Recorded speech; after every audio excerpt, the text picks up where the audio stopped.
मुलगा किंवा मुलगी त्यांनी केसांची काळजी कशी घेतली पाहिजे डे टू डे लाईफ मध्ये? बेसिक गोष्ट हीच आहे की एकतर तुमची लाईफस्टाईल नीट ठेवा, काहीही किती नाही. वेळा केला पाहिजे आपण? आठवड्यातून एकदा ते दोनदा फक्त? केलात तरी पुष्कळ आहे. बऱ्याच जणांना सवय असते की रोज करायचं किंवा ऑल्टरनेट डे करायचं. यामुळे सुद्धा केस तुटतात.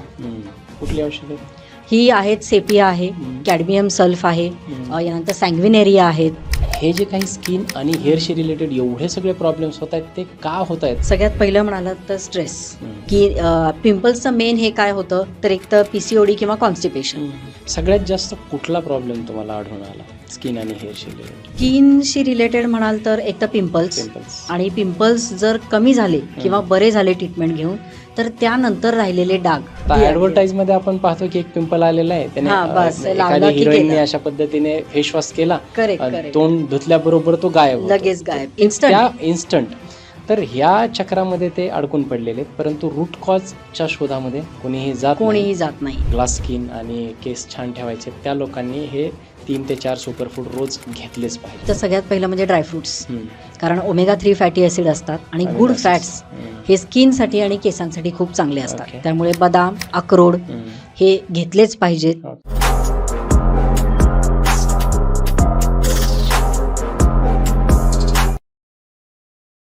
नमस्कार मंडळी, मी डॉक्टर राज जाधव महाराष्ट्राच्या सर्वात समृद्ध मंचावरती तुम्हा सर्वांचं खूप खूप स्वागत करतो. आज आपल्या राजमंचावरती जे गेस्ट आलेले आहेत त्या आहेत डॉक्टर अमृता कुलकर्णी मॅम, ज्या होमिओपॅथिक कन्सल्टंट आणि एक डायटिशियन आहेत. सध्याच्या काळामध्ये जे काही प्रदूषण वाढलेले त्यामुळे अगदी प्रत्येकाला म्हणजे दुसऱ्या तिसऱ्या व्यक्तीला स्किन आणि हेअर रिलेटेड प्रॉब्लेम्स आढळून येतात आणि याच्यावरती परमनंट असं सोल्युशन जे काही तुम्ही ॲड्स किंवा सोशल मीडियावरती जे काही प्रॉडक्ट्स पाहता त्याच्यामध्ये होईल असं दिसत नाही. मी स्वतः एक प्रॅक्टिशनर डॉक्टर आहे आणि माझ्याकडे अशा खूप साऱ्या केसेस येतात, तेव्हा माझ्या एक लक्षात येतं की या सर्व प्रॉब्लेम्सवर परमनंट सोल्युशन आपल्याकडे असायला पाहिजे आणि ते सेफ देखील असायला पाहिजे. म्हणूनच या सर्व गोष्टींवरती चर्चा करण्यासाठी आज आपण आपल्या राजमंचावरती डॉक्टर अमृता मॅमला बोलवलेलं आहे आणि आज आपण त्यांच्याकडूनच स्किन आणि हेअर रिलेटेड जे काही प्रॉब्लेम्स आहेत ते का होतात, ते होऊ नये म्हणून काय केलं पाहिजे आणि ते जर झाले तर सेफ आणि लाँग टर्म अशा आजारांसाठी काय ट्रीटमेंट आहेत ते त्यांच्याकडून आपण जाणून घेणार आहोत. मी तुमचा जास्त वेळ घेत नाही, सरळ आपण त्यांच्याकडे वळूयात आणि बघूयात डॉक्टर अमृता कुलकर्णी आज आपल्याला काय सांगतात. Thank you so much ma'am. नमस्कार आणि खूप खूप स्वागत आहे तुमचं राजमंचावर. धन्यवाद. कशा आहात? मी छान. आणि तुम्ही सांगितलं तसं नक्कीच आजकाल खूप या प्रकारचे पेशंट वाढलेले दिसत आहेत आणि ॲज अ डॉक्टर आपण बघतोच नेहमी की यावर तुम्ही म्हणालात तसं की काय सोल्युशन देता येईल.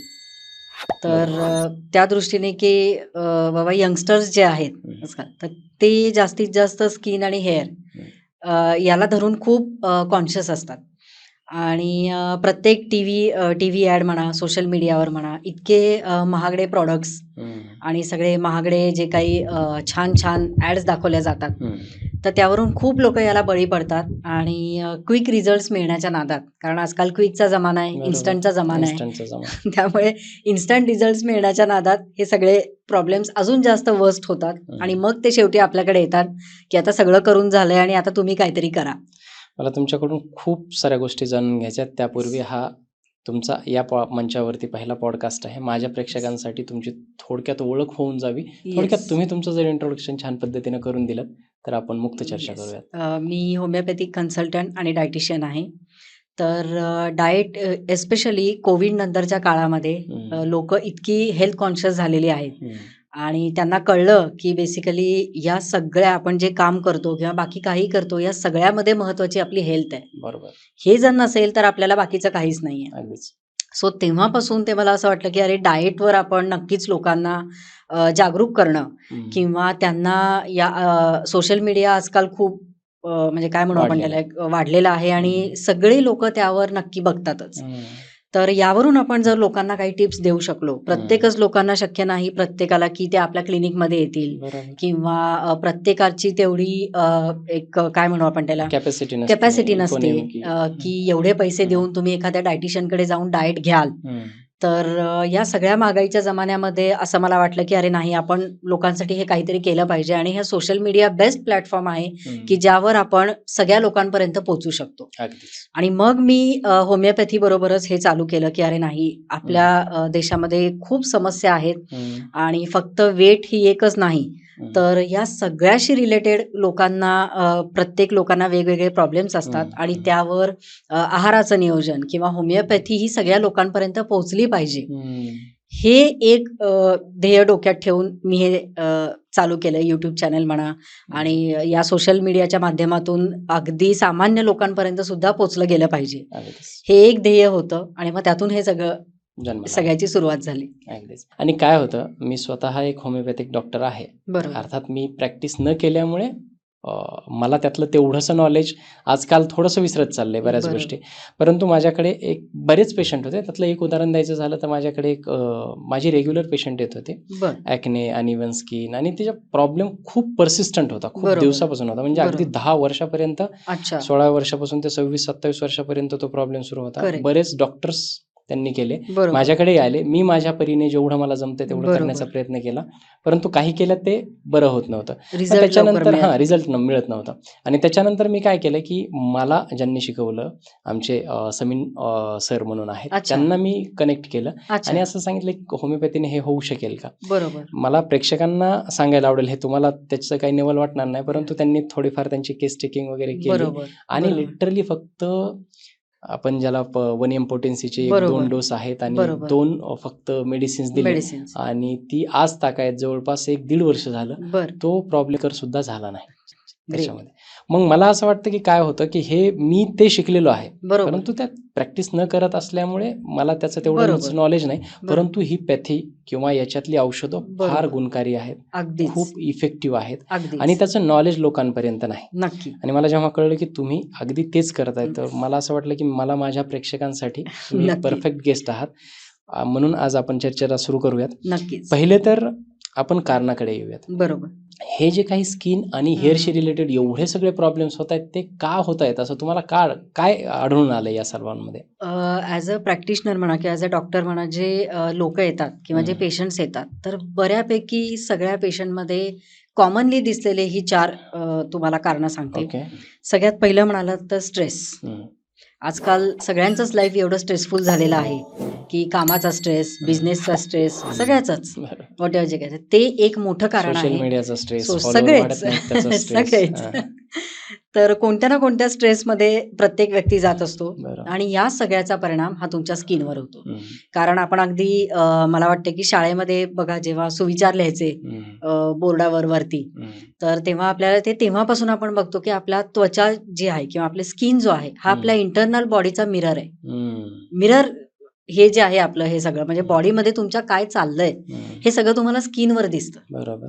तर तो एक महत्वाचा फॅक्टर आहे की स्ट्रेस. मग त्याच्यामुळे झोप न होणं, त्याच्यामुळे खूप काही जंक फूड खाल्लं जाणं, हे सगळे त्याच्यामध्ये कारणं येऊ शकतात. दुसरं जे महत्वाचं कारण आहे ते म्हणजे लोकांचं बिघडलेलं डायजेशन. आणि हे कशामुळे, तर चुकीची लाईफस्टाईल. बरोबर.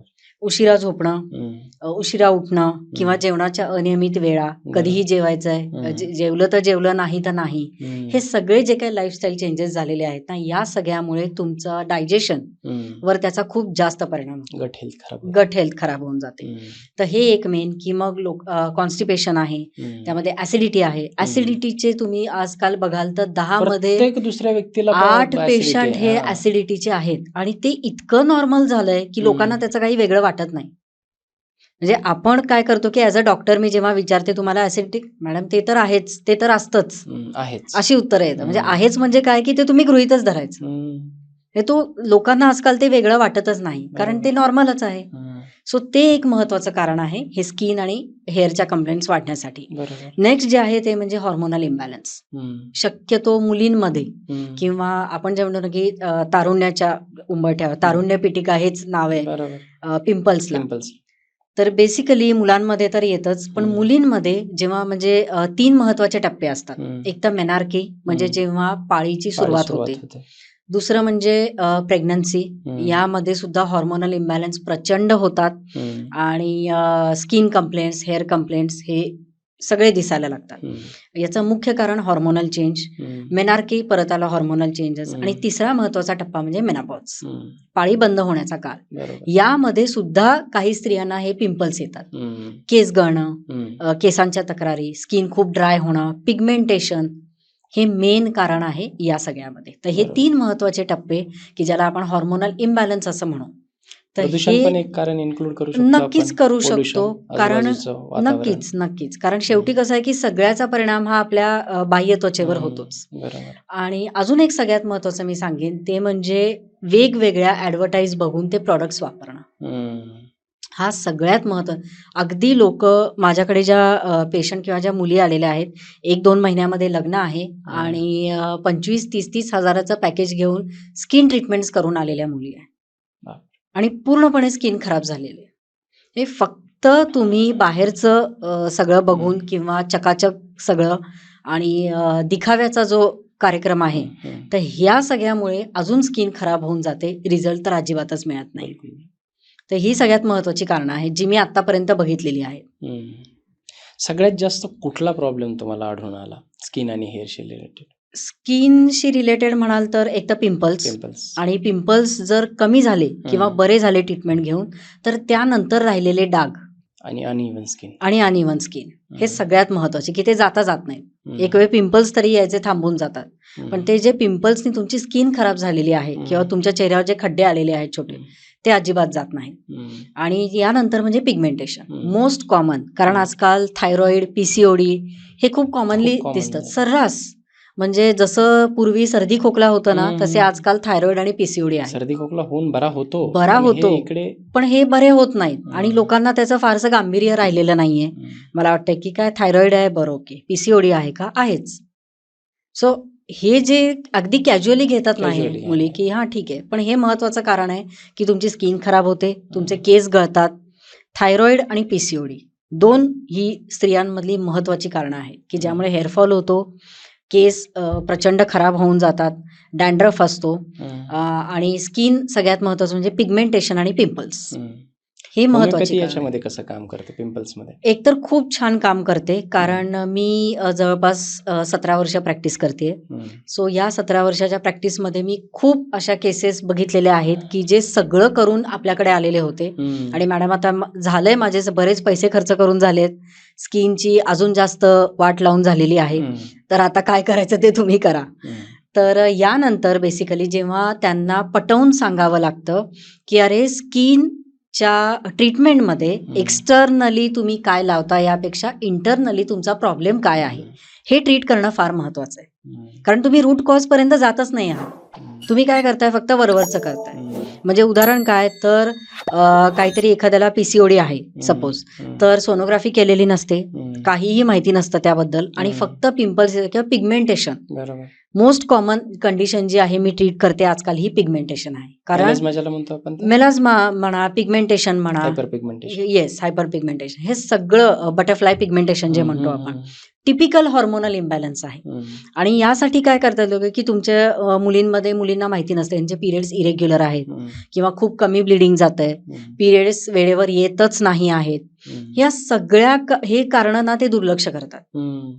आणि मग बाहेरच्या ट्रीटमेंट सगळ्या घेऊन आल्यानंतर जेव्हा मी त्यांना विचारते खोदून की अरे तुम्हाला बाकीचा कुठला काही त्रास आहे का, मग त्या या सांगतात की असं आहे. तर म्हणलं तुम्ही काही टेस्ट केल्या का, नाही. मग टेस्ट करून घेतल्यानंतर जेव्हा त्याचं रूट कॉज समोर येतं, तर ते ट्रीट केल्यानंतर हे सगळं आपोआपच जातं. बरोबर. त्यामुळे सगळ्यात महत्वाचं काय की जर तुम्हाला कॉन्स्टिपेशन आहे, त्यामुळे पिंपल्स येत आहेत, कॉन्स्टिपेशन ट्रीट करा, पिंपल्स ट्रीट होणारच आहेत आपोआप. रूट कॉज ट्रीट करा. जर तुमचे केस गळत आहेत तर तुम्हाला थायरॉइड आहे तर थायरॉइड ट्रीट करा, केस गळणं कमीच होणार आहे आपोआप. फक्त एक्सटर्नली म्हणजे मी आता म्हणलं ना आपण की एक आजकाल तो मुलींमध्ये ट्रेंड आहे ना की गोरं असलं पाहिजे, फेअरनेस, एक काय म्हणू आपण त्याला, एक नशा म्हणा किंवा एक तो हे म्हणा की म्हणजे थोडंसं ब्लॅकिश कॉम्प्लेक्शन असेल तर लोकांना ते असं वाटतं नको बाबा, किंवा आपण अगदी सगळ्या फिल्म स्टार सारखं छानच दिसलं पाहिजे कायम, मग ती आपली स्किन अशी चांगलीच असली पाहिजे. पण म्हणजे बऱ्याच जणांना हे कळत नाही की आपण तेवढा वेळ देऊ शकत नाही, आपण तेवढे सोशो इकॉनॉमिकली आपण तेवढे काय म्हणू आपण त्याला, की हे नाही आहोत, की एवढे पैसे खर्च करण्या एवढे. पण मग जेव्हा ही कारणं समोर येतात, की बाबा कशामुळे झालंय, काय झालंय, साधे लाईफस्टाईल चेंजेस, आहारामध्ये थोडेसे बदल आणि होमिओपॅथिक औषधं यावर अगदी सगळं व्यवस्थित क्लिअर होऊ शकतं. एखादा पिंपलचं पेशंट आलं हां.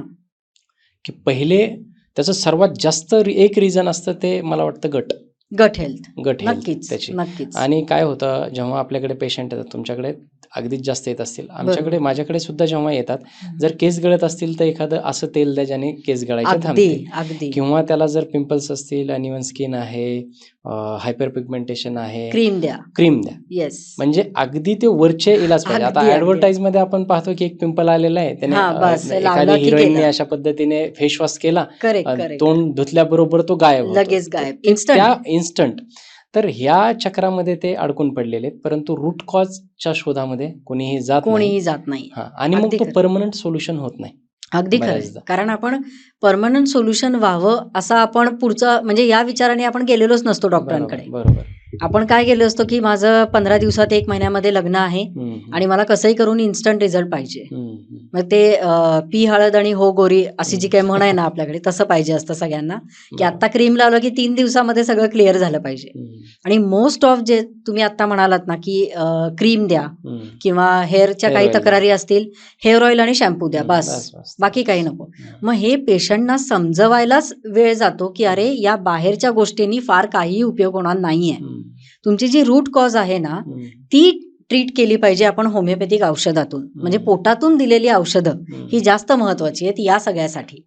आणि मग हळूहळू पेशंटना ते पटतं, की हो बाबा खरंच, की मी तर बऱ्याच वेळेला सांगते, की तुम्ही जे हेअर ऑइल वापरता तुमचं, तुम्ही जे लहानपणापासून वापरत आलेला आहात किंवा तुम्ही जो शॅम्पू वापरता, जो घरी सगळ्यांसाठी वापरता, त्याच्यामध्ये सारखे चेंजेस करू नका. कारण प्रत्येक ॲडव्हर्टाईज नवीन बघितली, की तुम्ही जर प्रत्येक दर महिन्याला नवीन घेऊन आलात, तर त्या प्रत्येकामध्ये केमिकल्स हे वेगळे असणार आहेत. त्यामुळे अजूनच हेअरफॉल होतो, अजूनच केस गळतात, अजूनच केस ड्राय होतात आणि त्यातली पूर्ण काय म्हणू आपण त्याला शाईन निघून जाते. तर हे कळणं फार महत्वाचं आहे, की एक्सटर्नली ट्रीटमेंटपेक्षा एक्सटर्नली आहे नो डाऊट, नाही असं मी म्हणत नाही, पण त्याचा पर्सेंटेज खूप कमी आहे. मेन जी आपल्याला ट्रीटमेंट द्यायची आहे ही पोटातूनच द्यायची आहे. बरोबर. तर ही जास्त महत्वाची आहे. आणि मग ते जेव्हा मी सांगते मग एखाद्या महिन्याचं किंवा 15 दिवसांनी त्यांना जेव्हा कळतं, की अरे हो पिंपल्सचं मेन हे काय होतं, तर एक तर PCOD किंवा कॉन्स्टिपेशन. मग आता ते करेक्ट झालंय ना, हो पिरियड्स रेग्युलर यायला लागलेत, आता मला पिंपल्स येत नाही, बरोबर. हे कळतं. मग तुम्ही बाहेरून कितीही क्रीम लावा महागडी, तुम्ही 40 रुपयाचं क्रीम लावा नाही तर 400 रुपयाचं क्रीम लावा, त्याचा काहीही उपयोग होणार नाही अनटिल अँड अनलेस तुम्ही पोटातून औषधं घेत नाही. आणि हे होमिओपॅथीमध्ये सगळ्यात जास्त महत्वाचं आहे, की ती रूट कॉज ट्रीट करतो. बरोबर. आपण होमिओपॅथी औषधांनी रूट कॉज ट्रीट करतो आणि विदाऊट एनी साईड इफेक्ट्स. ही मेडिसिन्स अतिशय सेफ आहेत, लोकांना परवडण्यासारखी आहेत. उगीच तुम्ही एवढे पैसे घालून त्याचा काही उपयोग होत नाही. तर 25-30 हजार तुम्ही जे एक्सटर्नल ट्रीटमेंट्सला घालता, की एक्सफोलिएट करायचं आणि काहीतरी ऍड बघून ते नाही लगेच अगदी त्यांनी सांगितलेलं असतं ऍडमध्ये, की 3 दिवसात तुम्हाला रिझल्ट मिळणार, असं नसतं. असं कुठेच ना, जगातलं असं कुठलंच औषध नाही की ज्याचा इन्स्टंट रिझल्ट मिळेल. बरोबर. तर ते लोकांना समजायला थोडासा वेळ द्यावा लागतो किंवा किंबहुना ते समजावून सांगायला लागतं. आणि एकदा जेव्हा त्यांना रिझल्ट येतात मग त्यांना कळतं. पिंपल्स, ॲक्ने यांच्यासाठी होमिओपॅथीमध्ये कुठली औषध आहेत? बरीच औषधं आहेत. आता जसं होमिओपॅथीमध्ये आपण प्रत्येक सिम्टमवर एकच औषध असं नसतं, की आपण patient as a hole treat करतो. तर त्याचे काय बाकीचे प्रॉब्लेम्स आहेत का किंवा त्याची लाईफस्टाईल कशी आहे या प्रेक्षकांना इथे हे सांगायला खूप महत्त्वाचं आहे, कारण मी पण ते सांगू शकतो नक्की, की होमिओपॅथी ही आजारावरती काम नाही करत, तर त्या व्यक्तीवरती काम करते. म्हणजे त्याचं एक कॉन्स्टिट्यूशन बनवून आपण त्यांची ट्रीटमेंट करत असतो. करेक्ट. कारण ताप आला की क्रोसिन बरोबर असं होमिओपॅथीमध्ये नसतं. मग ते तापाचं कारण काय आहे किंवा तो लहान मुलांना आहे किंवा त्याचं मेन हे काय की we treat patient as a whole. त्यामुळे ते एक महत्वाचं कारण आहे. मग तुमच्या व्यक्तिगत अजून काही त्याच्यामध्ये असतील शंका तर त्याच्यावरून आपण देतो. पण काही कॉमन औषधं अशी आहेत जी मी वापरते नेहमी. तर ते एक आहे म्हणजे सिलिशिया, नायट्रमूर आहे की जे केसांच्या तक्रारींवर सुद्धा खूप उपयोगी पडतं. कारण बऱ्याच वेळेला ना स्किन आणि हेअर हे एकत्र असतात तक्रारी. बरोबर. म्हणजे केसामध्ये जर डॅन्ड्रफ असेल ना तर पिंपल्स हे हमखास येतात. तर तो एक मुद्दा आहे. बरोबर. केस जर ऑइली असतील खूप तरी सुद्धा पिंपल्स येतात, हो. हा एक मुद्दा आहे. तर बऱ्याच वेळेला PCOD मध्ये स्किन आणि हेअर या दोन्ही तक्रारी एकत्र येतात. थायरॉइडमध्ये पोस्ट मेनोपॉझल पिगमेंटेशन जे येतं हे बऱ्याच वेळेला पाळी बंद झाल्यानंतर पिगमेंटेशन यायला सुरुवात होते. तर हे जे आहेत ना सगळे प्रकार, यावर साधारण खूप कॉमन औषधं आहेत, जसं सेपिया, पल्सेटिला आहे, मी आत्ताच म्हणाले तसं नायट्रम मूर आहे, सिलिशिया आहे, कालीब्रोम आहे. जर तुमचं पोट साफ होत नाहीये, गॅसेस आहेत, तर नक्सवामिका देऊ शकतो.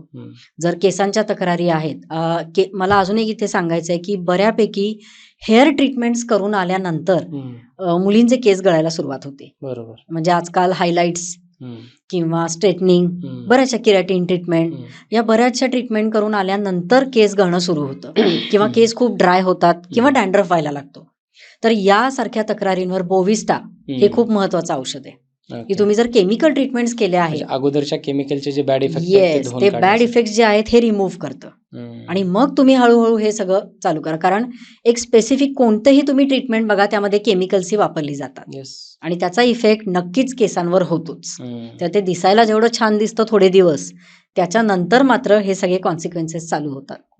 तर हे आपण बोविस्टाने नक्कीच ट्रीट करू शकतो. आता अर्थात ही सगळी जनरल औषधं आहेत, त्यामुळे प्रत्येकाच्या कारणांनुसार, प्रत्येकाच्या वयानुसार त्याची पोटेन्सी म्हणा किंवा त्याच्यासोबत अजून काही औषधं देऊ शकतो. तर हे कॉम्बिनेशन्स आपण त्या व्यक्तीची संपूर्ण केस घेतल्यानंतर आपण ठरवू शकतो. होमिओपॅथीची स्ट्रेंथ म्हणू शकतो किंवा स्पेशालिटी किंवा ताकद जी आहे ती हीच आहे की आता आपण फॉर एक्झाम्पल 4 लोकांना पिंपल्स आहेत, नक्की, परंतु ते 4 व्यक्ती, करेक्ट, ते 4 पर्सन एक टाईपचे नाहीयेत, नाही, ते पर्सनॅलिटी म्हणून वेगवेगळे आहेत. मग त्या प्रत्येकाला वेगवेगळं औषध ट्रीट करू शकेल, कारण सेम औषध त्या प्रत्येकाला कसं लागू नाहीच लागू. तर ते होमिओपॅथीमध्ये हे खूप छान पद्धतीनं मला होमिओपॅथीची आवडलेली तीच गोष्ट असते. अगदी नक्की. ओके मॅम, पुढे. तर हे सगळं असं आहे आणि मेडिसिनची म्हणजे याची हेल्प तर आपण घेतलीच आहे, पण त्यासोबतच तुमची लाईफस्टाईल चांगली ठेवणं हे सुद्धा खूप महत्वाचं आहे. म्हणजे लाईफस्टाईल मध्ये कुठले चेंजेस केले पाहिजे? ॲज अ डायटिशियन मी नेहमी सांगत असते की लाईफस्टाईल चेंज म्हणजे काय, तर तुम्ही पुरेशी झोप घेणं. आजकाल स्क्रीन टाइम हा खूप वाढलेला असतो, त्यामुळे उशिरा झोपणं किंवा जे काय IT प्रोफेशनल आहेत किंवा जो एक म्हणजे रात्री जेवायची वेळ नाही, रात्री झोपायची वेळ नाही, खूप उशिरा जेवण, उशिरा झोप आणि मग सकाळी उशिरा उठणं, हे जे आपलं नॉर्मल जी नैसर्गिक सायकल आहे बॉडीची, ही सगळी बिघडून जाते. तर या सगळ्यामधून एक असं दिसून येतं की ज्यांची पुरेशी झोप झालेली नाही किंवा होत नाहीये साऊंड स्लीप, तर त्यांच्यामध्ये हे प्रॉब्लेम्स खूप दिसतात. त्यामुळे पुरेशी 7 ते 8 तासांची साऊंड स्लीप घेणं अतिशय महत्वाचं आहे. हा एक महत्वाचा लाईफस्टाईल चेंज. दुसरं म्हणजे काय की तुमच्या डाएटमध्ये आता आपण बऱ्याच काय म्हणू आपण त्याला, माध्यमातून हे माहिती असतं की व्हिटॅमिन C हे स्किनसाठी चांगलं आहे. अरे पण तुम्ही फक्त बाहेरून व्हिटॅमिन C आणि E चेहऱ्याला लावून होणार नाहीये, तुम्ही ते पोटातूनही घेतलं पाहिजे.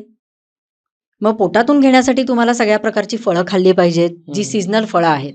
तर ती फळं भरपूर घ्या, फायबर्स भरपूर घ्या. जर तुम्हाला कॉन्स्टिपेशन किंवा गट हेल्थ तुमची चांगली नाहीये, तुम्हाला वारंवार ॲसिडिटी होते, गॅसेस होतात, पोट साफ होत नाहीये, तर हे महत्वाचं कारण असू शकतं की तुमची स्किन खराब होतीये. पिगमेंटेशन, पिंपल्स, अनहेल्दी स्किन, केस गळणं, हे सगळं असू शकतं. तर यासाठी तुम्ही फायबर्स म्हणजे काय, तर तंतुमय पदार्थ म्हणजे पालेभाज्या, भाज्या, फळं, म्हणजे अगदी काय म्हणू आपण त्याला की फ्रूट ज्यूस नाही, अख्खी फळं, तर हे तुम्ही घेणं फार महत्वाचं आहे. आणि या सगळ्यामधून काय होतं की एक तर सगळ्यात दोन्हीमध्ये महत्वाचा सांगायचं झालं तर तो म्हणजे प्रोटीन, स्किनसाठी पण आणि हेअरसाठी पण.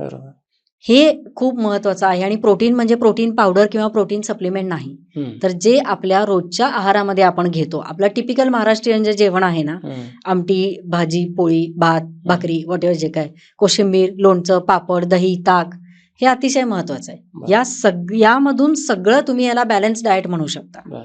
दही, ताक कॅल्शियम आणि प्रोटीनचे सोर्स आहेत. डाळ, उसळ, कडधान्य, ओट्स, सोयाबीन हे तुम्ही घेऊ शकता. तर या सगळ्यामधून तुम्ही जर रोजचं जेवताय हे सगळं व्यवस्थित, तुम्हाला अजून वेगळं डाएट करण्याची काही गरज नाहीये. तर हे प्रोटीन त्याच्यामधून गेलं.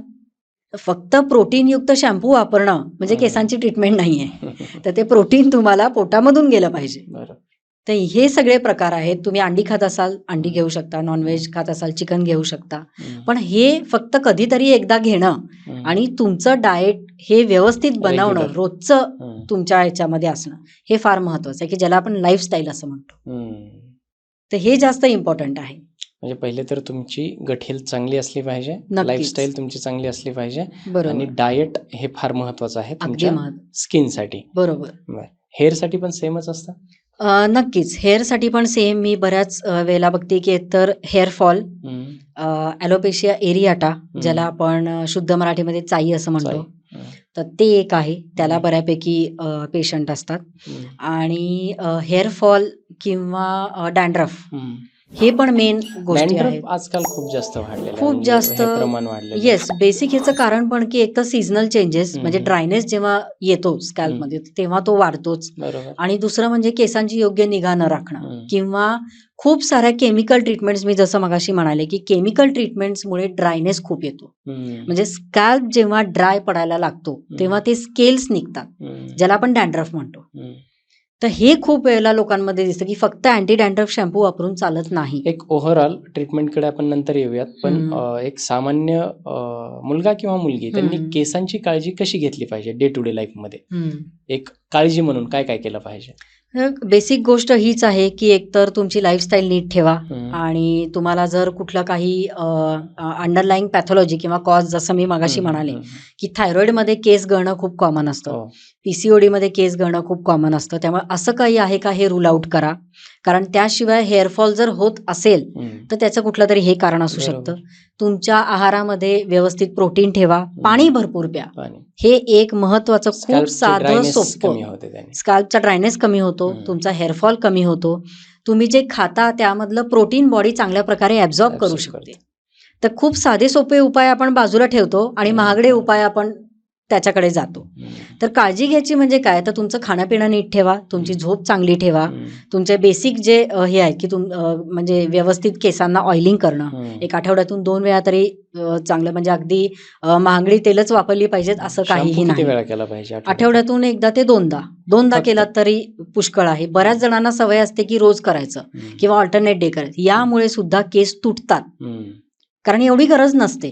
आणि सगळ्यात महत्वाचं काय माहितीये का, की आपण काय करतो की बऱ्याच जणांना मी बघितलं रात्रभर तेल लावतात आणि मग सकाळी केस धुतात. एवढी गरज नसते. तुम्ही जेव्हा तेल तुमच्या म्हणजे आठवड्यातून 2 वेळा जेव्हा तुम्ही ऑइलिंग करता नरिशमेंटसाठी, तेव्हा तुम्ही केस धुण्याच्या 1 तास आधी जरी तेल लावलं तरी सुद्धा पुष्कळ आहे. रात्रभर जर तुम्ही ते ठेवलं तर केस अजून मुळापासून निघायला सुरुवात होते, म्हणजे अजून तुटतात, हेअरफॉल वाढतो. आपण जेव्हा नेहमी बघतो ना, पेशंट येत असतील तर तुम्ही बघत असा की केस धुताना केस खूप गळतात, हेअर वॉशच्या वेळेस केस गळतात, हा कॉमन प्रॉब्लेम असतो. याचं कारण काय, तुम्हाला रात्रभर तेल लावून ठेवायची गरज नाहीये. 1 तास आधी तेल लावा आणि हेअर वॉश करा.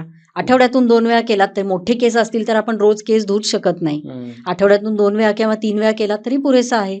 सारखं फ्रिक्वेंटली जर तुम्ही ऑइल आणि शॅम्पू लावून करत असाल वॉश, तरी सुद्धा महत्वाचं कारण असू शकतं की हेअरफॉल चालू नंतर तेल लावतात जे दिवसभर राहतं. आणि मग त्याच्यामुळे काय होतं की अजून तुमचे स्कॅल्प जो आहे हा अजून जास्त ड्राय व्हायला सुरुवात होते आणि केस मुळापासून गळायला लागतात.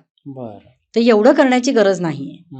तर हे एक महत्वाचं कारण. आणि कुठले जे तुम्ही आधीपासून वापरत असाल, कोकोनट ऑइल आहे किंवा आल्मंड ऑइल आहे, तेच चालू ठेवा. महागडे ऑइल्स वापरायची गरज नाहीये. बेस्ट हेअर ऑइल कोणतंही तुम्ही आता जर तुम्ही होमिओपॅथीमध्ये म्हणाल तर आर्निका हेअर ऑइल हे सगळ्यात बेस्ट आहे. मला वाटतं ते बरेच लोक वापरतात सुद्धा. पूर्वी त्याची ऍड यायची, तर हे बरेच लोक वापरतात. पण आर्निका विथ जॅबोरंडी हे जे कॉम्बिनेशन आहे ना, हे बेस्ट कॉम्बिनेशन आहे.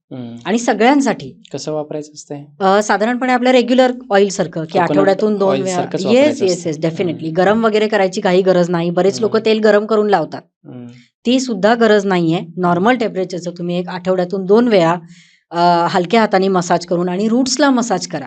बेसिक तुम्ही केसांना मसाज करून काही उपयोग नाहीये, खाली झाडाच्या पानांना पाणी घातलं. करेक्ट. तर ते तुम्ही रूटला मसाज करा, स्कॅल्पला मसाज करा आणि 1 तास आधी मसाज करून तुम्ही हेअर वॉश करू शकता. रेग्युलर आपल्या ऑइल सारखं वापरायचं आणि त्याच सोबत आर्निकाचा शॅम्पू पण बेस्ट आहे. सो आजकाल बऱ्याच कंपन्यांची नवीन नवीन निघालेले आहेत, सगळ्याचे रिझल्ट चांगले आहेत. आणि मेन या होमिओपॅथी प्रॉडक्ट्सची एक काय म्हणू शकतो आपण त्याला, पॉझिटिव्ह वे असा आहे की एकदा तुम्ही आणल्यानंतर तो एक घरातले सगळेजण वापरू शकतात. अगदी लहान मुलांपासून, ऑल स्किन टाईप, लहान मुलांपासून ते अगदी म्हाताऱ्या लोकांपर्यंत. कारण बऱ्याच वेळेला आर्निका प्लस जॅबोरंडी अगदी उत्तम कॉम्बिनेशन आहे. शॅम्पू पण सेम आर्निका प्लस जॅबोरंडी आहे. कंपनीचा वापरायला पॅक्सन ही कंपनी सगळ्यात चांगली आहे. म्हणजे मी आतापर्यंत कुठल्या काही कंपनीला प्रमोट करत नाहीये आपण, पण मी आतापर्यंत जे वेळेला की SBL आणि पॅक्सन या 2 बेस्ट कंपन्या आहेत की ज्या खरंच क्वालिटी प्रॉडक्ट डिलिव्हर करतात. तर याचे भरपूर ऑइल आणि शॅम्पूचे प्रकार आहेत. त्यामध्ये आर्निका जॅबोरंडी हे कॉम्बिनेशन असणारं तुम्ही कोणतंही ऑइल आणि शॅम्पू वापरू शकता. अगदी अकाली केस पांढरे होणं म्हणजे प्रीमॅच्युअर ग्रेइंग हे सुद्धा आजकाल खूप मोठ्या प्रमाणात बघायला मिळतं. लहान मुलांमध्येच केस पांढरे व्हायला सुरुवात होते. याचं कारणही सेम, भरपूर ट्रीटमेंट्स तुम्ही कराल. किंवा मेलॅनिन, बेसिकली प्रोटीनची कमतरता. तर प्रोटीन अजिबात जातच नाही. अक्रोड, बदाम हे जातच नाहीत. किंवा जंक फूड खूप जास्त प्रमाणात खाणं, मैदा. स्किन आणि हेअरसाठी काय टाळायचं असं जर विचारलं तुम्ही, कारण काय खायचं हे तर मी सांगितलं तुम्हाला, काय टाळायचं तर सगळ्यात महत्वाचं की एकतर खूप शुगरी प्रॉडक्ट्स, खूप जास्त प्रमाणात शुगर म्हणजे टेट्रा पॅक किंवा इन्स्टंट फूड, ते प्रिझर्व करण्याच्या नादामध्ये त्याच्यामध्ये भरपूर मीठ आणि साखर घातलेली असते. त्यामुळे पॅक फूड शक्यतो टाळा. मग पॅक फ्रूट ज्यूस असतील, टेट्रा पॅक मधले काही प्रॉडक्ट्स असतील, सगळे प्रोसेस्ड आणि पॅक फूड हे टाळा. दुसरं म्हणजे मैदा, बेकरी प्रॉडक्ट्स हे खूप जास्त प्रमाणात खाल्ले जातात. कारण ते पटकन मिळतात, त्याच्यासाठी फार काही वेळ लागत नाही, बनवायला लागत नाही. मॅगी सगळंच एकंदर, तर ते मैदा. आणि तिसरं म्हणजे डीप फ्राईड, तळलेलं. जेवढं तुम्ही तळलेलं फूड खाता तेवढे तुमचं प्रोटीनचं जे ॲब्झॉर्प्शन आहे हे कमी व्हायला लागतं. आणि हे एक मेन कॉज आहे की पिंपल्स येणं, स्किन अनहेल्दी आणि हेअरफॉल. त्यावेळी ह्या मेन गोष्टी आहेत की जे आपण औषधं सांगितली, आपण डाएट सांगितलं, पण काय खाऊ नका हे सुद्धा त्यात खूप महत्वाचं आहे. युजली लोक म्हणजे मुलींमध्ये किंवा ज्यामध्ये पापड लोणची खूप आवडीने खातात, चिप्स, हे सगळे मध्ये ज्यामध्ये मीठ खूप जास्ती आहे असे पदार्थ अवॉइड करा जर तुम्हाला स्किनच्या तक्रारी असतील. कारण हे लगेच ॲग्रिवेट होतात. शुगर, सॉल्ट आणि फॅट हे 3 महत्वाच्या गोष्टी की जे अगदी वजन तर वाढवतच, पण या सगळ्या तक्रारी सुद्धा वाढायला त्यांनी मदत होते. हेअर रिग्रोथ, ज्यांना टक्कल पडलेला आहे किंवा ज्यांचा पॅटर्न तयार होतोय, विशेप वगैरे, अशा लोकांना बार्डनेस वगैरे ज्यांना सुरू होते, अशा लोकांमध्ये होमिओपॅथी काम करते? नक्कीच करते. रिग्रोथ होतात, नक्की होतात. आणि सगळ्यात महत्वाचं काय की मी आता तुम्हाला मगाशी म्हणाले की ॲलोपेशिया एरियाटा, ज्याला आपण मेडिकल टर्म मध्ये चाई, तर याचं कारण काय असतं की त्या भागामध्ये केस एखाद्या ठराविक भागामध्ये येत नाहीयेत किंवा टक्कल पडते, तर त्याचा अर्थ तिथे कुठेतरी फंगल इन्फेक्शन आहे. सो ते इन्फेक्शन ट्रीट करायचं आहे आपल्याला. त्याच्यावरून फक्त वरून लावून काही होणार नाहीये. तर त्याला सुद्धा सेम की पोटातून औषधं ही जास्त महत्वाची आहे. मग त्याची कारणं ही सगळी असू शकतात. काही डायबिटीस वाल्या लोकांना सुद्धा हे येतं, कारण असू शकतं. मग फंगल इन्फेक्शन आहे, मग हॉर्मोनल इम्बॅलन्स आहे, जसं मी मगाशी म्हणाले की मेनोपॉज, अचानक केस गळणं सुरुवात होते आणि मग ते ॲलोपेशिया एरियाटामध्ये कधी जातं हे कळत नाही. हॉर्मोनल इम्बॅलन्स, थायरॉइड आहे. तर अशामध्ये सुद्धा हेअरफॉल पहिले कमी करून ती म्हणजे नवीन केसांची ग्रोथ कशी येईल यासाठी सुद्धा होमिओपॅथीमध्ये खूप छान औषधं आहेत. एक हेअर ग्रो जेल म्हणून प्रॉडक्ट आहे, तो सुद्धा खूप चांगला आहे. मी बऱ्याच पेशंटमध्ये वापरला आहे. हेअर ग्रो जेल, हा, आणि हेअर रिवायव्हर स्प्रे आहे, होमिओपॅथी आहे, बॅक्सनचा आहे. तुम्हाला ऑनलाईन अमेझॉनवर सुद्धा मिळतो, होमिओपॅथी कुठल्याही दुकानात मिळतो, की ते तुम्ही लावा. त्याचे खूप चांगले रिझल्ट आहेत. म्हणजे मी आतापर्यंत ज्या ज्या पेशंटना दिलेले आहेत त्यांचे रिझल्ट खूप छान आहेत. बार्डनेसमध्ये काम किंवा हेअर थिनिंग, आपण म्हणतो ना की एखाद्या ठराविक अगदी पुढच्या भागामध्ये केस खूप विरळ झाले, पातळ झाले, एक कोपऱ्यातला भाग असतो कुठेतरी किंवा एक वरचा भाग असतो की जिथे केस खूप हेअर थिनिंग झालेला आहे, अगदी टक्कल दिसते, स्काल्प दिसतोय, तर तिथे तुम्ही हे हेअर रिवायव्हर जो स्प्रे आहे तो सुद्धा खूप छान काम करतो. बॅक्सनचा मी स्वतः हे पेशंटमध्ये प्रॉडक्ट वापरलेले आहे. सेम आपलं रेग्युलर स्प्रे आहे. सो आंघोळीनंतर जेव्हा तुम्ही केस धुता तेव्हा आठवड्यातनं 2-3 वेळा तुम्ही तो स्प्रे करू शकता. जेव्हा केस धुणार नाहीत इतर वेळी तेव्हा फक्त थोडंसं ओलसर करून तिथे तुम्ही स्प्रे करू शकता. बर. आणि हे जेल सुद्धा सेम, जेव्हा जेव्हा तुम्ही हेअर वॉश करता तेव्हा तुम्हाला त्या जिथे टक्कल पडलेला भाग आहे किंवा जिथे चाई आहे तिथे तुम्हाला ते लावायचं आहे. आणि प्लस परत एकदा सांगते की या सगळ्यामध्ये जनरल मेडिसिन. पोटातून औषधं घेणं फार महत्वाचं असतं. कारण ऍसिड फ्लूर, नायट्रम मूर सारखी औषधं आहेत, विस्बॅडन सारखी औषधं आहेत की जे अर्ली ग्रेइंग, लहान मुलांमध्ये केस पांढरे होणं किंवा चाई पडणं, टक्कल पडणं यासारख्या समस्यांमध्ये उपयोगी ठरतात. पण परत एकदा त्याची पोटेन्सी, त्याच्याबरोबर कॉम्बिनेशन्स काय दिली पाहिजेत हे सगळं महत्वाचं आहे की जे आपल्याला पेशंटची थोडीफार हिस्ट्री घेऊन कळतं. केस टेकिंग आपण जे केस करतो, टेकिंग हे त्याच्यावर. अगदीच केस टेकिंग म्हणजे मला बऱ्याच जणांचे फोन येतात की मॅडम आम्ही नगरवरून येणार आहोत आणि आम्ही असं ऐकलंय की होमिओपॅथीला खूप वेळ लागतो 2-3 केस तास. टेकिंग घ्यायला 2-3 तास. म्हणलं नाही, एवढा वेळ लागत नाही. आणि होमिओपॅथीमध्ये बरेच प्रकार असतात. अर्थात बरोबर. आता तुम्हाला माहिती क्लासिकल होमिओपॅथी, तर आपण सिम्प्टमॅटॉलॉजीवरून आपण औषधं देतो. त्या बरोबर. हार्डली एक 10 ते 15 मिनिटाचं केस टेकिंग असतं. त्यामुळे अगदी 2-2 तास बसायचंय. मग पुढे ते औषधाची होमिओपॅथी औषधाचा गुण यायला खूप वेळ लागतो. असं काहीही नाहीये की ते नाव अगदी खराब झालेलं आहे होमिओपॅथीचं, त्याला तशा नाही. पद्धतीने. बेसिकली कसं आहे माहितीये का की लोक सगळं करून झाल्यानंतर मग होमिओपॅथीकडे येस येतात. येस सगळं हा विस्कळीत हा झालंय सगळं सगळं पूर्ण तुम्ही खराब करून घेतलेलं आहे आणि मग तुम्ही आला आहात आमच्याकडे आणि मग म्हणत आहात की आता मला इन्स्टंट रिझल्ट पाहिजे. असं होणार नाही. बरोबर. तर साधा सर्दी, ताप, खोकला सुद्धा 2 दिवसामध्ये पूर्ण बरा होऊ शकतो जर करेक्ट मेडिसिन प्रिस्क्राईब केलंय. बरोबर. कुठल्या डॉक्टरांनी काय मेडिसिन्स दिलेली आहेत, कुठल्या पोटेन्सीमध्ये दिलेली आहेत, हे सुद्धा तितकंच महत्वाचं आहे. त्यामुळे correct medicine with correct potency आणि करेक्ट डोस हा तुमची कुठलीही सिम्पटम जे आहेत हे कमी वेळेमध्ये क्युअर करू शकतो. खूप छान. काय होतं, स्किनचे प्रॉब्लेम म्हणलं की काही एक नॉन क्युरेबल म्हणू शकतो किंवा रिकरंट बरोबर. इन्फेक्शन्स असतात. असे एक तर सोरायसिस, बरोबर.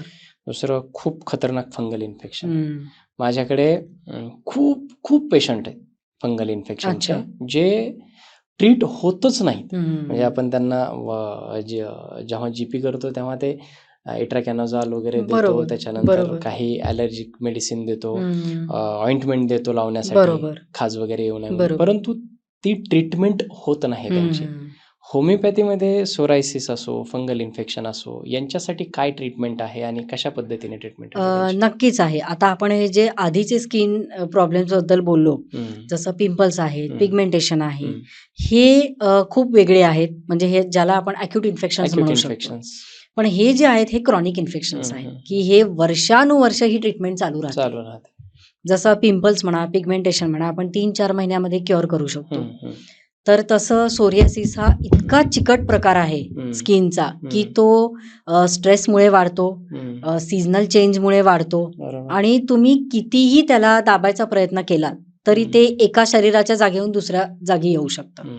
मुळातच तो सायकोसोमॅटिक आहे. सो तुम्ही त्यावर म्हणजे पॅलिएटिव्ह ट्रीटमेंट ही बेस्ट असते. म्हणजे काय तर तात्पुरतं ते इन्फेक्शन कमी होणं हे त्याच्यावर बेस्ट असतं.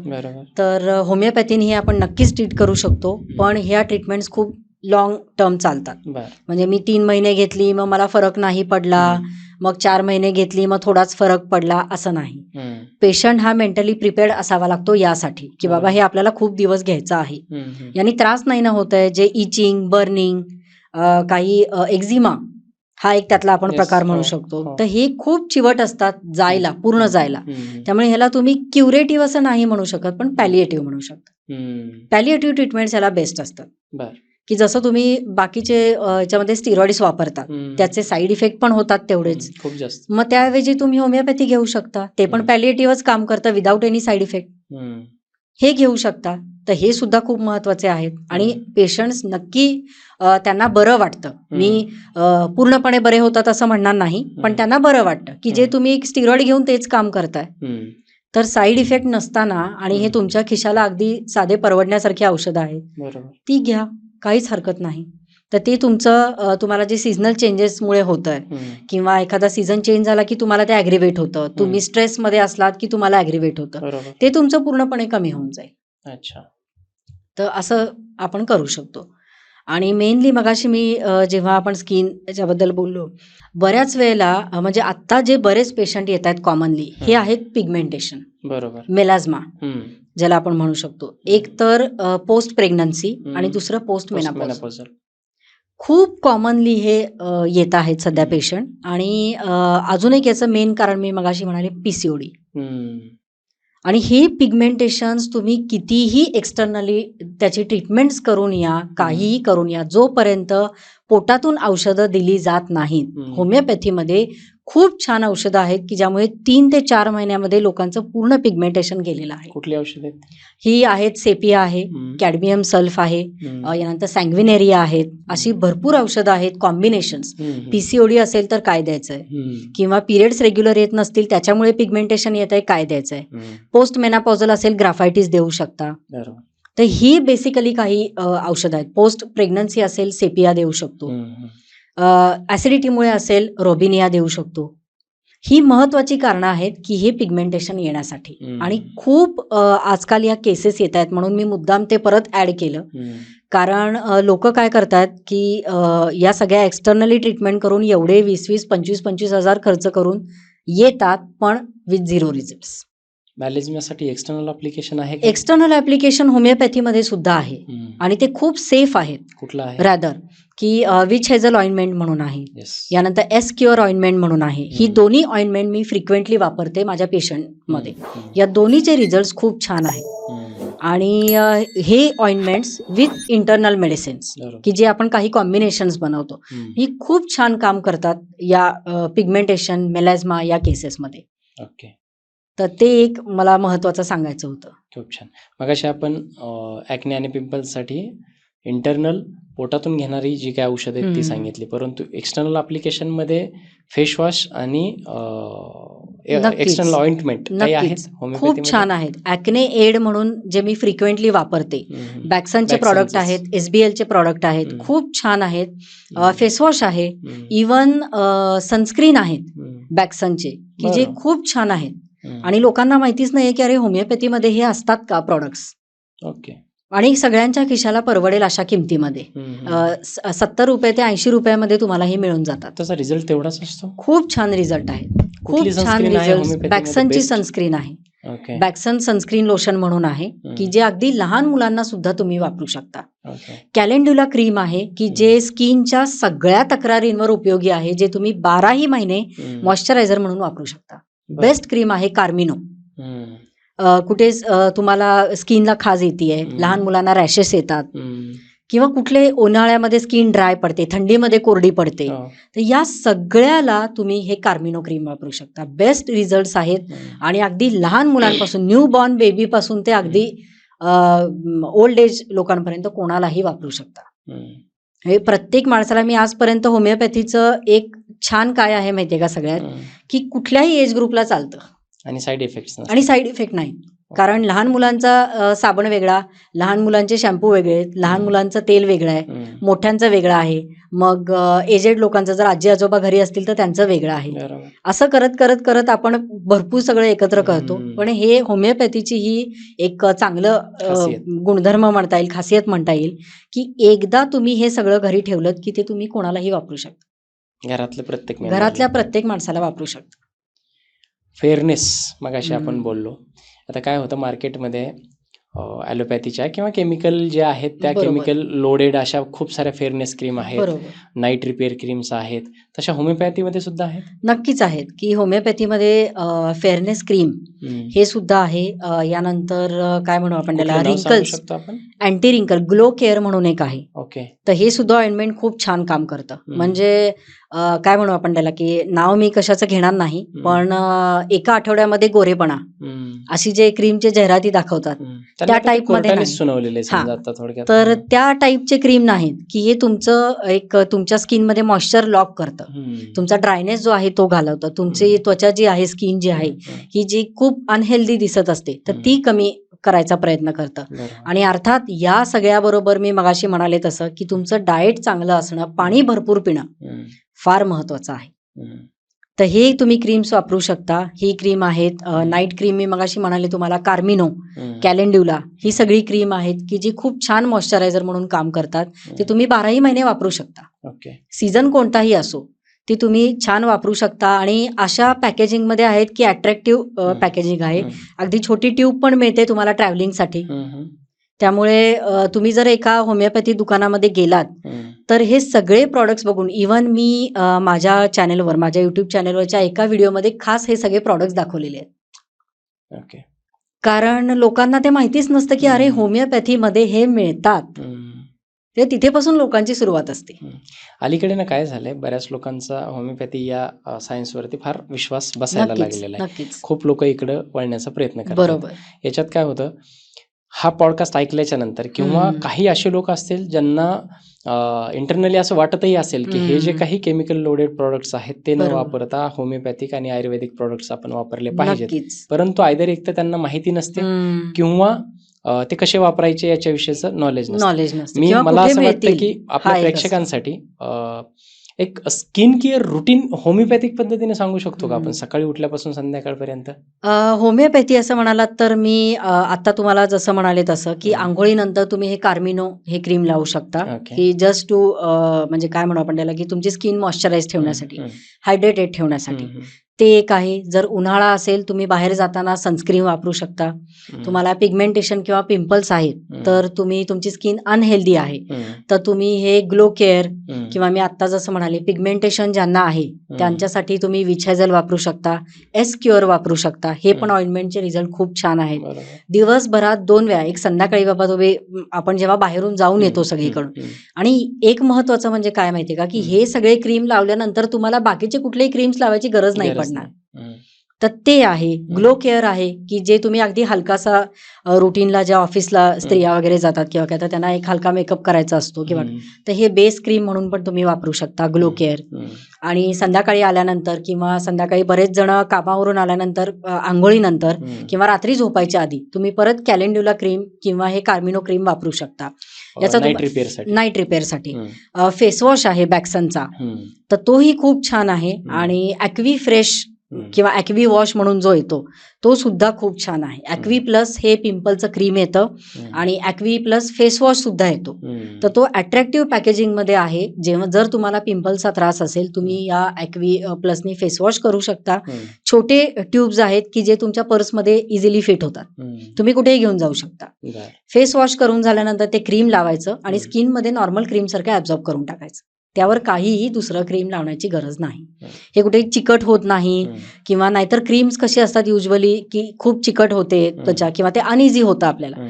तसं काहीही होत नाही आणि स्मेल सुद्धा खूप छान आहे. तर हे तुम्ही रुटीन फॉलो करू शकता. आणि अजून बऱ्याच अशा ट्रीटमेंट्स आहेत पण वेळेअभावी आपण ते प्रत्येक हे सांगू शकत नाही. ओव्हरऑल आपण हे सांगू शकतो की तुम्ही जे काही केमिकल लोडेड प्रोडक्ट्स वापरत आहात किंवा कंझ्युम करत आहात आणि खूप जास्त पैसे देऊन त्याला अल्टरनेट होमिओपॅथीमध्ये आहेत ज्यांचा की रिझल्ट तेवढाच आहे. नक्कीच पैसे कमी जातील आणि प्लस साईड इफेक्ट मिळणार नाही. एक प्रश्न मला विचारायला आवडेल की जसं बाकी या होमिओपॅथी सोडता बाकीचे जे काही केमिकल ग्लुटाथिऑन वगैरे लोक कंझ्युम करतात हेअर आणि स्किन ब्राईट होण्यासाठी, तसं होमिओपॅथीमध्ये काही आहे एखादं? बेसिकली कंझ्युम करण्यासारखं असं काही नाही. कारण होमिओपॅथीमध्ये आपण कसं की बरेचसे औषधं जी आहेत ही आपण गोळ्यांच्या स्वरूपामध्ये म्हणजे त्या गोळ्यांवर आपण ते लिक्विड्स टाकून देतो, डायल्युशन किंवा गोळ्यांच्या स्वरूपात. तर ते आपण पोटातून देतोच. पण जसं आता बर्बेरिस ॲक्विफोलिया हे वरून लावायला आहे पण तेच बर्बेरिस जर 200 पोटेन्सीमध्ये तुम्ही पोटातून गोळ्यांमध्येही घेऊ शकता गोळ्यांच्या स्वरूपात. तर हे एक आहे.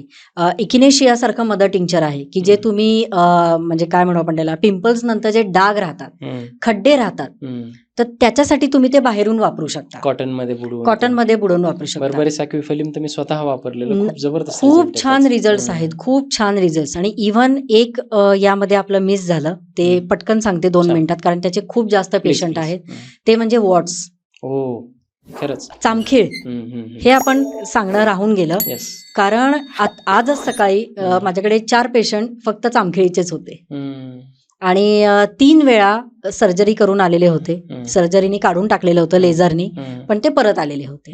याचं कारणच असतं की लेझरनी तुम्ही फक्त वरचं काढताय, त्याचा रूट कॉज जो आहे तो आहे तसाच आहे. त्यामुळे ते परत येणार आहे. तुम्ही किती वेळा सर्जरी करणार, तुम्ही किती वेळा लेझर करणार. सो हा मी एक व्हिडिओ बनवलेला होता की यावर होमिओपॅथी खूप छान काम करते आणि लोकांचे लिटरली जे वॉट्स आहेत ना किंवा जे हे गळून पडलेले आहेत.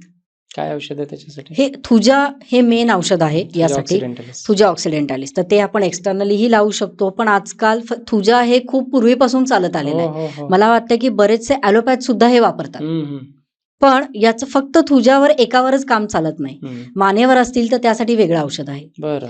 फेसवर असतील तर त्यासाठी वेगळं औषध आहे, एस्पेशली डोळ्यांच्या बाजूला असतील त्यासाठी वेगळं औषध आहे. अच्छा.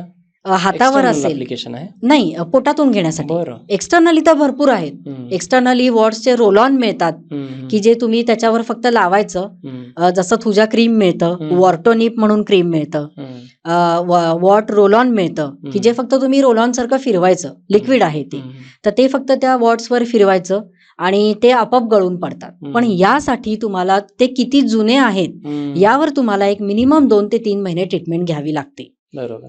तर हे सगळं आहे आणि प्लस यामध्ये पोटातून औषधं फार महत्वाची पण आहेत. ते मुळासकट जातं. पण ते मुळासकट जातं. हातावर असतात, काखेमध्ये असतात, बॅकवर असतात, एस्पेशली फेसवर तर ते दिसायला खूप म्हणजे काय म्हणू आपण त्याला, चांगले नाही दिसत, लोकांना तरी होतं आणि कधी ते खाजतात किंवा कधी इरिटेट होतं. मानेला मानेवर खूप जास्त असतात. तर हे आपण औषधांनी, होमिओपॅथी औषधांनी ट्रिमेंडसली याचे चांगले रिझल्ट्स आहेत. खूप छान. तर हे आपण नक्कीच करू शकतो. असे काही सुपरफूड सांगा ज्याला स्वतःची स्किन एकदम ग्लोईंग, ग्लास स्किन आणि केस छान ठेवायचे, त्या लोकांनी हे 3 ते 4 सुपरफूड रोज घेतलेच पाहिजेत. नक्कीच. एक तर सगळ्यात पहिलं म्हणजे ड्रायफ्रुट्स, कारण ओमेगा 3 फॅटी ऍसिड असतात आणि गुड फॅट्स हे स्किनसाठी आणि केसांसाठी खूप चांगले असतात. त्यामुळे बदाम, अक्रोड हे घेतलेच पाहिजेत. यानंतरचं म्हणजे अंजीर, ज्या लोकांना ॲनिमिया आहे किंवा ज्यांचं रक्त कमी आहे, हिमोग्लोबिन कमी आहे, अशा लोकांना सुद्धा हेअरफॉल आणि स्किनच्या तक्रारी सतावतात. तर अंजीर, सुका अंजीर हे सुद्धा खूप छान काम करतं. काळ्या मनुका, कारण पोट साफ व्हायला याने मदत होते. तुम्हाला जर पिंपल्सच्या तक्रारी असतील तुम्ही हे नक्कीच घेऊ शकता. रात्री भिजवायचं, सकाळी उठल्यावर घ्यायचं. तर हे एक मेन ड्रायफ्रुट्स. दुसरं म्हणजे दही आणि ताक. हे 2 पदार्थ कोणताही सीझन असो आपल्या डाएटमध्ये असलेच पाहिजे. 1 वाटी दही रोज खाल्लंच पाहिजे. रोज खाल्लंच पाहिजे, कारण जे गुड बॅक्टेरिया आपल्याला कुठूनच मिळत नाहीत. हे प्रोबायोटिक आहे. So it's a good bacteria. Probiotic म्हणजे काय, ते गुड बॅक्टेरिया निर्माण करतात आपल्या गटमध्ये.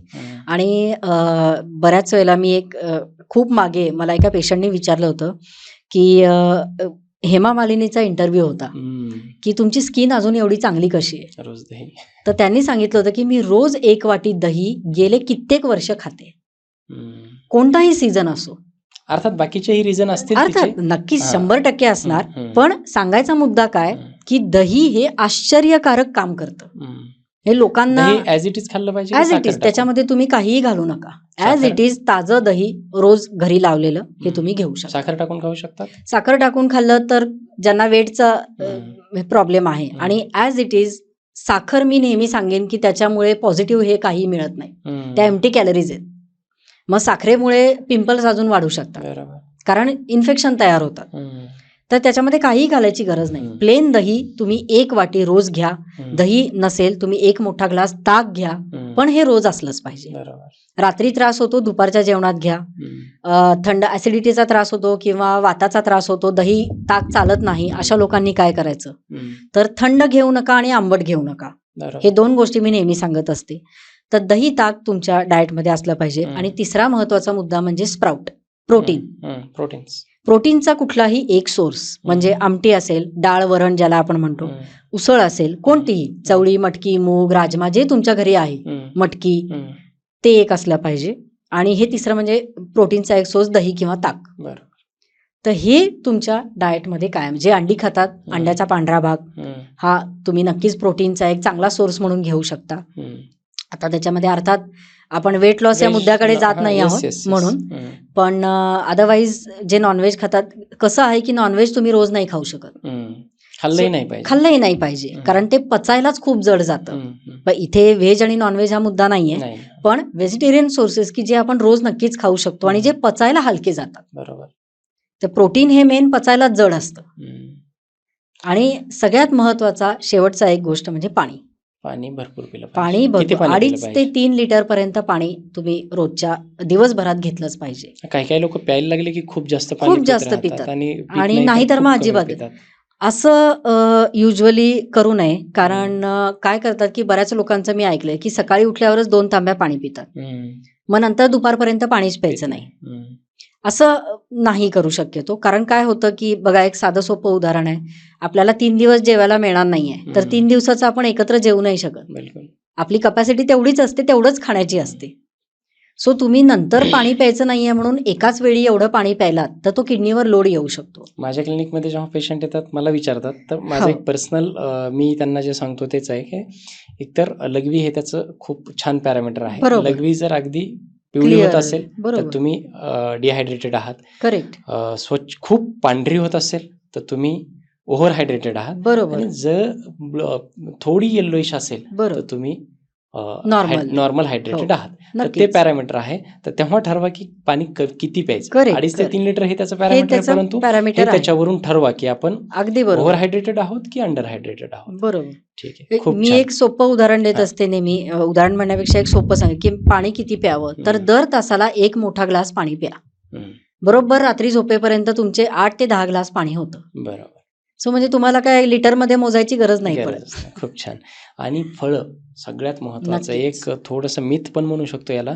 लोक ज्यूस करून पितात फळांचा अगदीच. आणि त्याच्यामध्ये जे काय फ्रुक्टोज ब्रेकडाऊन होऊन जे कॅलरीज खूप जास्त म्हणजे बरोबर. 2-4 चमचे साखर एकत्र खाल्ल्यासारखं होतं. Correct, correct. म्हणून ते नक्कीच. मगाशी तुम्ही जसं मी सांगितलं ते सांगितलंच मगाशी. होल फ्रूट खाल्लं करेक्ट, पाहिजे. करेक्ट. नक्कीच. फायबर म्हणलं की फळं तुम्ही एखादा पदार्थ तुम्ही कोणत्या स्वरूपात खाता हम्म. यावर त्यातले न्यूट्रिएंट्स हे अवलंबून असतात. हे बरोबर. अंड तुम्ही उकडून खाता का त्याचं ऑमलेट करून खाता का बिर्याणी खाता हम्म. यावर त्याच्या कॅलरीज डिपेंड असतात. बरोबर.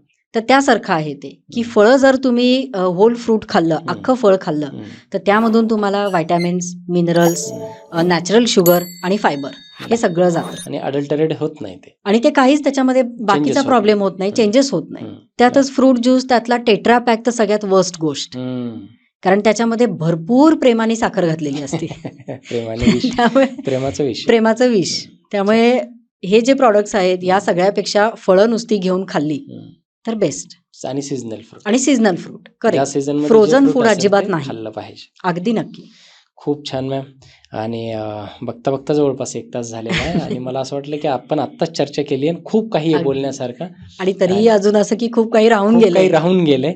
तरी पण ठीक आहे, हा काही शेवटचा पॉडकास्ट नाहीये. नक्कीच आपल्या प्रेक्षकांना याच्यातून खूप जास्त व्हॅल्यू दिलेली आहे. नक्कीच, आपण नक्कीच. डायरेक्ट प्रोडक्ट्स वगैरे सांगितलेले आहेत. नक्की. परंतु याच्यामध्ये सांगण्याचा उद्देश मी सुद्धा ते सांगू शकतो की काय असतं की प्रोडक्ट्स आपल्याला जरी समजले तरी त्याची पोटेन्सी, त्याचा डोस आणि कसं घ्यायचं काय ते बाकीचे जे काही त्याच्यासोबत औषधं घ्यायचे हा फार वेगळा फॅक्टर आहे. हे फक्त माहिती देण्यासाठी म्हणून मॅमने सगळ्या औषधांची नावं वगैरे तुम्हाला सांगितलेली आहेत. परंतु जेव्हाही कधी तुम्हाला हे कंझ्युम करायचे असतील किंवा अप्लाय करायचे असतील तेव्हा ते डॉक्टरांच्या सल्ल्याने केले पाहिजे. हे एक शेवटचं डिस्क्लेमर आहे. पुन्हा तेच जेव्हा आउट्रोमध्ये आपण बोलतो तेच तुम्हाला हा पॉडकास्ट कसा वाटला ते तुम्ही आम्हाला नक्की कळवा. कमेंटमध्ये काही क्वेश्चन्स असतील तर ते सुद्धा सांगा. इथून पुढे तुम्हाला कुठल्या गेस्टसोबत या मंचावरती पॉडकास्ट बघायला ऐकायला आवडतील ते सुद्धा कळवा. त्यांची लिस्ट द्या. कुठले विषय ऐकायला आवडतील ते सुद्धा सांगा. आम्ही त्या गेस्टला आणि त्या विषयांना या मंचावरती आणण्याचा पुरेपूर प्रयत्न करू. मॅम कसं वाटलं तुम्हाला इथे येऊन? खूप छान. आणि खूप तुम्ही म्हणजे मला वाटतं की सगळ्या लोकांच्या मनातले प्रश्न तुम्ही Yes, विचारले. yes. आणि ॲज अ डॉक्टर तुम्हाला माहिती आहे की लोक कशासाठी प्रश्न येतात काय आहेत आणि प्रश्न काय आहेत, त्या कोणत्या डिफिकल्टीज फेस करतात, तर ते एक्झॅक्टली तुम्ही घेतलं आणि अर्थातच लोकांना त्याचा खूप चांगला फायदा होतोय. तर खूप छान वाटलं आणि थँक्यू सो मच की तुम्ही इथे बोलवलंत मला. थँक्यू धन्यवाद. सो मच मॅम, तुम्ही इथे आलात आणि खूप छान मार्गदर्शन झालं. हा पॉडकास्ट पूर्ण बघा, तुम्हाला खूप जास्त व्हॅल्यू मिळेल आणि जी काही व्हॅल्यू तुम्हाला मिळते ती तुमच्यापर्यंत ठेवू नका, पुढे शेअर करा, लोकांपर्यंत ते नॉलेज पोहोचवत राहा आणि असंच प्रेम राहू द्या. Thank you so much.